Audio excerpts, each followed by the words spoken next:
আমাৰ এই ঢোলৰ বাদ্য যিটো এই ঢোল বাদ্যটো আমাৰ কোনো মতেই কোনো বাদ্যই আমাৰ এইটো হীনমন্যতা হেৰি কৰিব নোৱাৰে, তললৈ নিব নোৱাৰে। অৰ্থাৎ আমাৰ অসমীয়া বুলি চিনাকি দিবলৈ গ'লে বাহিৰত আমি প্ৰথমেই ঢোল বাদ্যটোকে ক'ব লাগিব।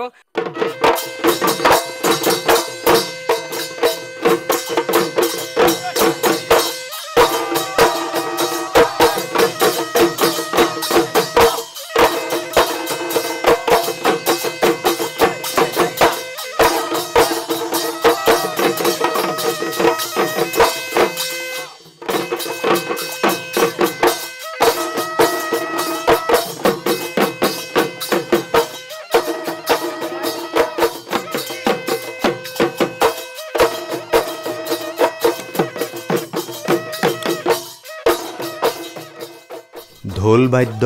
ওজাৰ ঢোল অসমৰ অতি পুৰণি বাদ্য আৰু বিচিত্ৰ বাদ্য।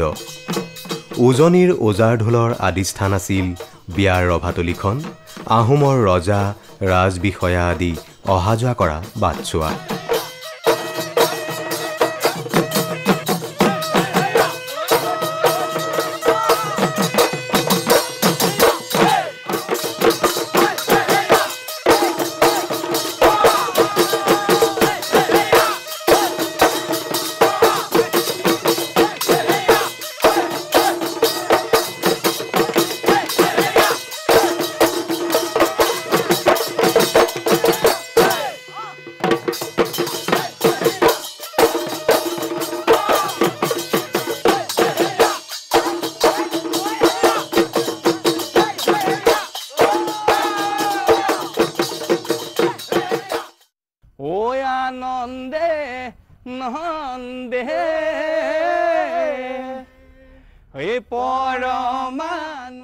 ঢুলীয়া ওজাই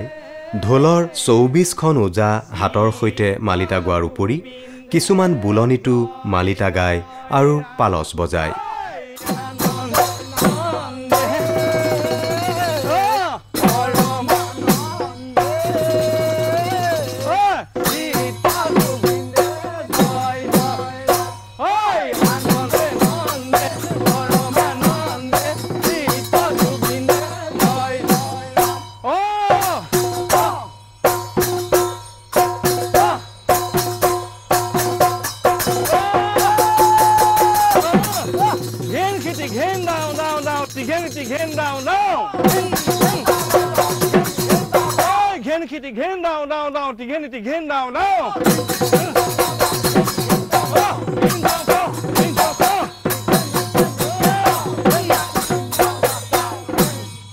এয়া ঢোলৰ গুৰুঘাট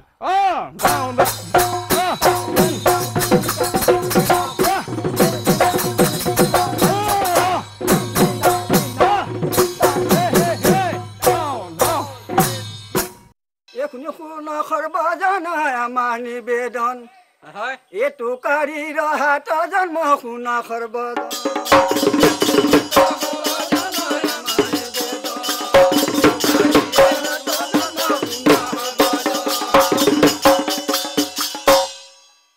ঈশ্বৰে শুনিছ দিছিলে চাৰি মুঠি জীৱ উৰণ বুৰণ আৰু গজন ভ্ৰমণ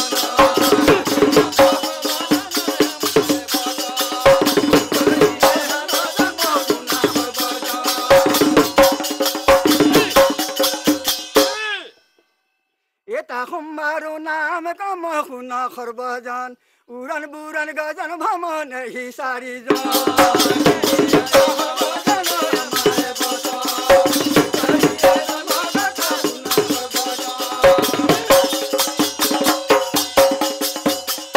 এয়া শুনক ৰজা বোলনি বলি বেনু বুধন্দ মানধাতা কাৰ্ত বিজাৰ্জুন সত্যযুগে ভৈলা ৰাজা এহি কেইজন মৎস্য কুৰ্ম বৰাহ নিসিংহ অৱতাৰ চাৰি ৰূপে চাৰি নাম ধৰিলা মুৰাৰী দাপৰৰ যুগৰ ৰাজাৰ নাম কহিব বৰ্ণন সাৱধানে শুনা হবে সভাসদগণ বিৰাট শৈল্য হংসধ্বজ ৰাজা দুৰ্যোধন কংসধ্বজ ময়ূৰধ্বজ আদি ৰজাগণ যুধিষ্ঠিৰ ৰূপমাংগদ আৰু ব্ৰহ্মবাহন পৰীক্ষিত জন্মেজয় ৰাজা বিশোষেন জৰাসন্ধ কংস শিশুপাল উগ্ৰসেন ঐ দাপৰ যুগৰ ৰাজা এহি ষোল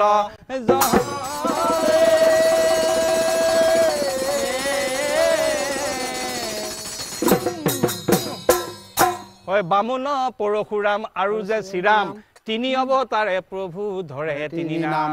তেতাতে ভৈলক ৰাজা 44 জনতা সম্বাৰ নামক শুন সৰ্বজন ব্ৰহ্ম মৰিষি কাশ্যপ শাৱনিক মনু কাশ্যপ হৰিদাস আৰু ৰজা ধনু দুটকৰ যুৱনাশ্য আৰু যে ইক্ষাকু কশ্যপ শ্ৰেষ্ঠধৰ কাকুঞ্জ শতন জীৱ দণ্ড হৰিষ বিজয় হৰিচন্দ্ৰ ৰোহিতাশ্য উচাংগদ মৰুত অনাবংশ সঞ্জয় মহাপদ্মা তিশাংকু ৰাজা মৃত্যুঞ্জয় বিকৰ্ণবাহু অংশুমান মণিজে সগৰ অসমঞ্জা ভগীৰথ দিলীপ ৰঘুবৰ ঐ অজদশৰথ ৰাম লৱ কুশদয় ঐ তেতাতে 44 মহাৰজা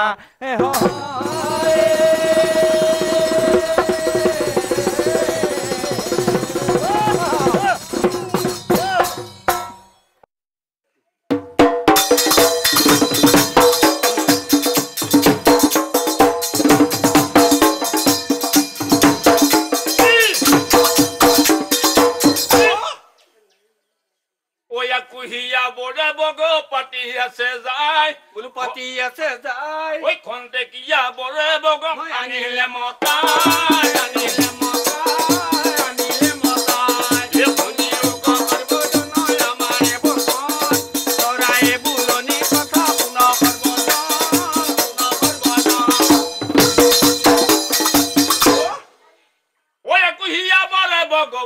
খাজি খাজি ৰাজহংস বুঢ়া গোসাই বহে ঠঙা পাৰি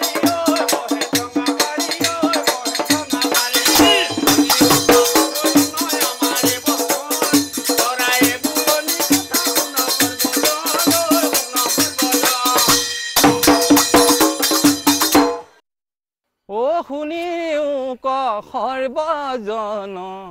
হৈ আমাৰে বচন হৈ আমাৰে বচন ও মই সবুল নিৰ কথা শুন সৰ্বজন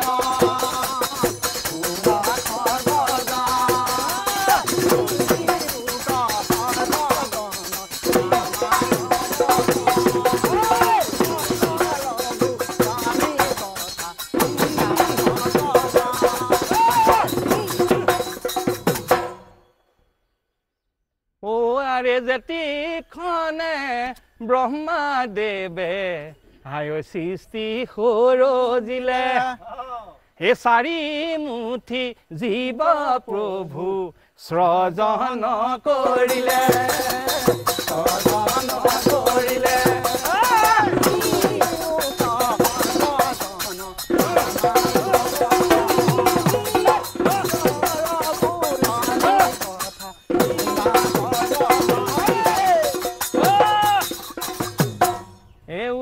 বুৰণ আৰু হাই ঐ গজন ভ্ৰমণ হাই ঐ গজন ভ্ৰমণ এই বুৰণতে মই চমুতি হৈছিলে চৰ জন হৰি হৈছিলে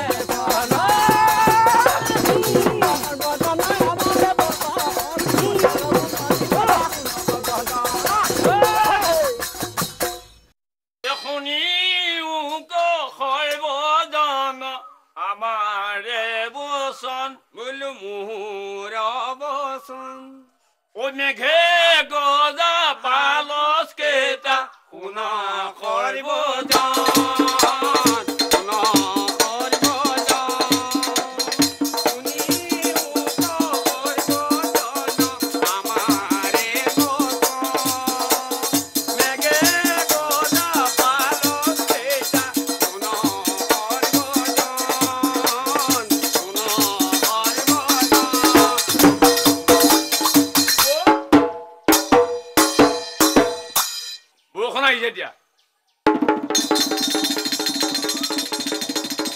মাজে মাজে বিজুলী মাৰিছে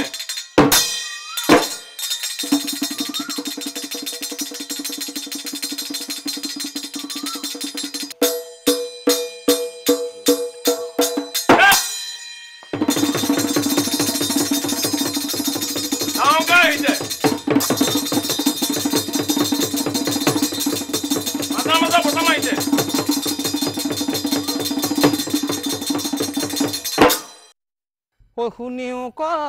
সৰ্বজন ঐ আমাৰে বচন ঐ আমাৰে বচন এই জপা গোঠা হাতৰ কানি শুন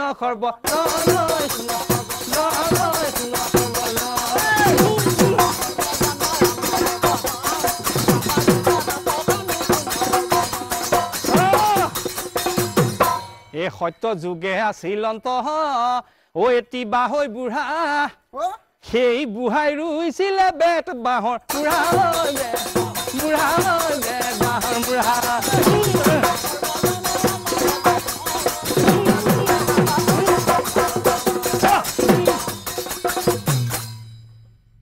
এই 3 বছৰৰ মূৰে বাঁহ পৰিণত ভৈলে হাতে দা লৈ বুঢ়াই কাটিবলৈ গলে কাটিবলৈ গলে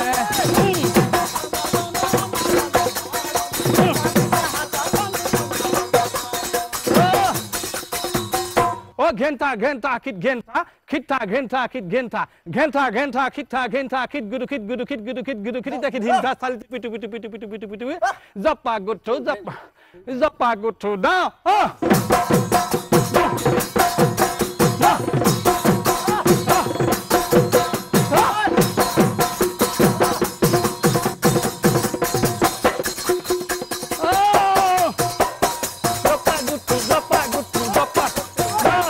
Zapa guta tigin ha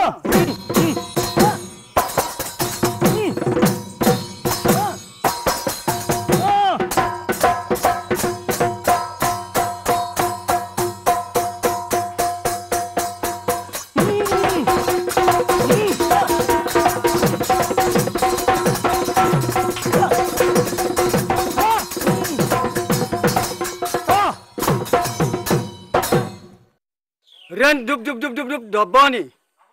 khit dub dub dub dub dobani, dobani bojao, dobani bojao.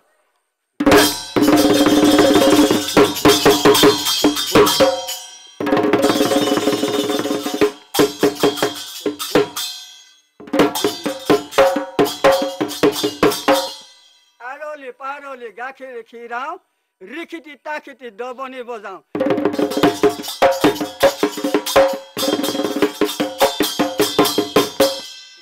Bojao, dobani bojao. Bojao, dobani bojao. bola khokhi ayo dehi ulo pani anungoi e motura loi bola khokhi dodhi moturoi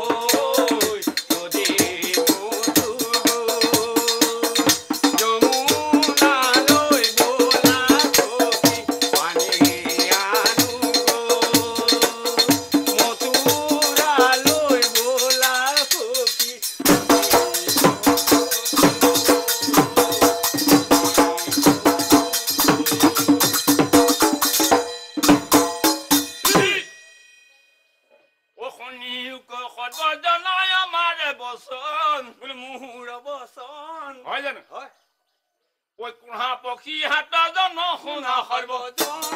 শুনা সৰ্বজন শুনা সৰ্বজন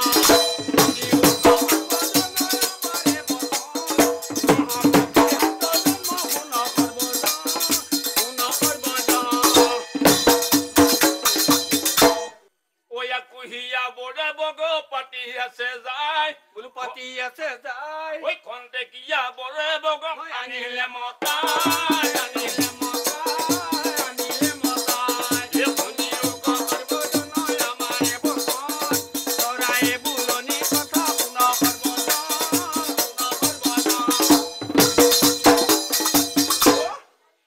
ঐ কুহিয়া বৰে বগ বহে সাজি সাজি ৰাজহংস বুঢ়া গোসাঁই বহে ঠঙা পাৰি বহে ঠঙা পাৰি বহে ঠঙা পাৰি আমাৰে বচন চৰাই বুলনি কথা শুনা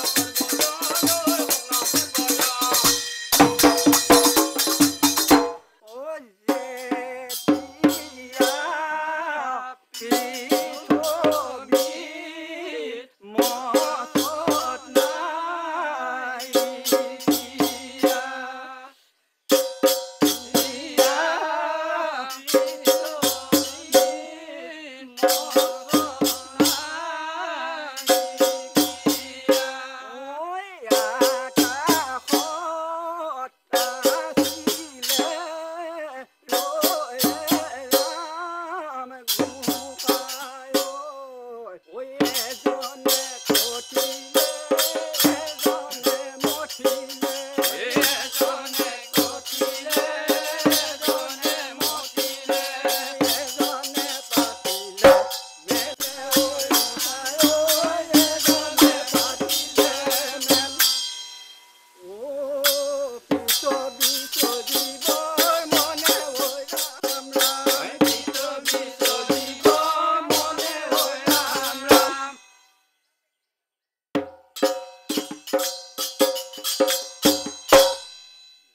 যে মই যেতিয়া 5 বছৰ বয়সত ঢোলটি কান্ধত লৈছিলোঁ তেতিয়া মই ভবা নাছিলোঁ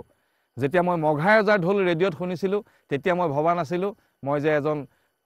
ইণ্টাৰনেশ্যনেল লেভেলৰ এজন ঢুলীয়া ওজা হ'ম কিন্তু মই শিকিছিলোঁ অসমীয়া জাতীয় বাদ্যটো জীয়াই ৰাখিবৰ কাৰণে এই বাদ্যটো অসমীয়া জাতিক জীয়াই ৰখাৰ এক প্ৰচেষ্টা আৰু এটা জাতিয়ে নিজা কৃষ্টি নাথাকিলে গোটেই বিশ্বত এটো এটা জাতি বুলি চিনাকি দিব নোৱাৰে সেই অসমীয়া জাতীয় বাদ্যটোক জীয়াই ৰাখিবৰ কাৰণে মই চেষ্টা চলাই আহিছিলোঁ কত্তিত ঘিগিতিত কত কত ঘিগিতিত কত ঘিগিতিত কত গদিগনা ধাতি ধাতা গদিগনা ধাতি ধাতা গদিগনা ধাতি ধা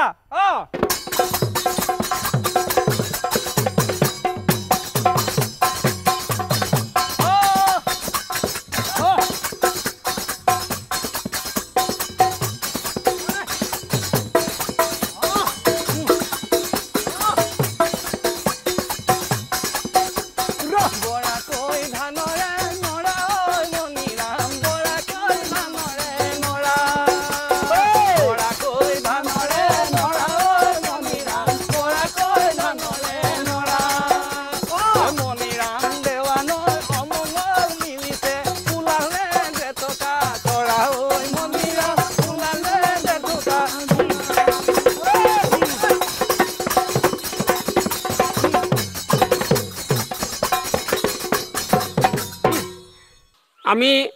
এই ঢোল আমাৰ অসমীয়া কৃষ্টি সংস্কৃতিৰ মাথোন বেছিকৈ ব্যৱহাৰ হয় তিনিটা ঢোল এটা হ'ল জয় ঢোল পাতি ঢোল আৰু ঢাপ ঢোল এইকেইটা ঢোলে আমাৰ গোটেই অসমত অসমীয়াসকলে উৎসৱে পাৰ্বণে ব্যৱহাৰ কৰে বিশেষকৈ ঢোলটোৱে আমাৰ এতিয়া যিটো আমি বজাই আছোঁ এইটো কয় ঢোল এই ঢোলটোৱে পাতি ঢোলটোৱে আমাৰ সকলোতকৈ মানুহক মনোৰঞ্জন দিব পাৰে সকলোতকৈ মানুহক আকৰ্ষণ কৰিব পাৰে এইটোৱে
অসমৰ বিহুটো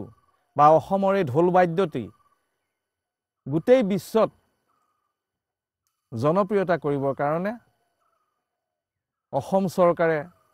ভাৰত চৰকাৰে নানা ধৰণৰ উদ্যোগ হাতত লৈছে যেনেকৈ সৰু সৰু ছাত্ৰ ছাত্ৰীক CCRT যোগেদি স্কলাৰশ্বিপ দিয়াৰ ব্যৱস্থা কৰিছে যাতে ঢোলটোৰ ওপৰত ৰিচাৰ্চ কৰক বিহুৰ ওপৰত ৰিচাৰ্চ কৰক ঠিক তেনেকৈ অসমৰ যিমানবিলাক বিহুৱা দল ভাৰতৰ বাহিৰলৈ গৈছে সেই দলসকলেও যথেষ্ট কষ্ট কৰিছে যে ঢোলটোক কেনেকৈ আন্তঃৰাষ্ট্ৰীয় পৰ্যায়ত জনপ্ৰিয়তা আনিব পাৰো হক এই ঢোলটো অন্য দেশবিলাকে শিকিবৰ কাৰণে এটা চেষ্টা অসম চৰকাৰে হাতত ল'লে ভাল হ'ব ভাৰত চৰকাৰে হাতত ল'ব লাগিব লগতে অসমৰ ৰাইজে ল'ব লাগিব আৰু বিশেষকৈ আমাৰ শিল্পীসকলে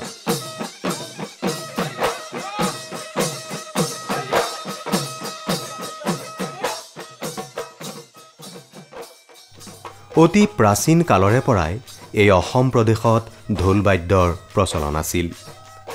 যুগ বাগৰি যোৱাৰ লগে লগে এই বাদ্যযন্ত্ৰৰ ক্ৰম পৰিৱৰ্তন হোৱা দেখা গৈছে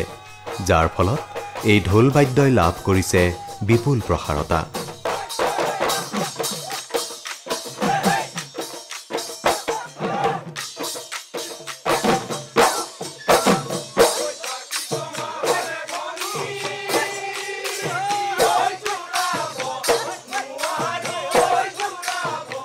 সেউজীয়াৰ বুকুতে জীপাল হৈ উঠা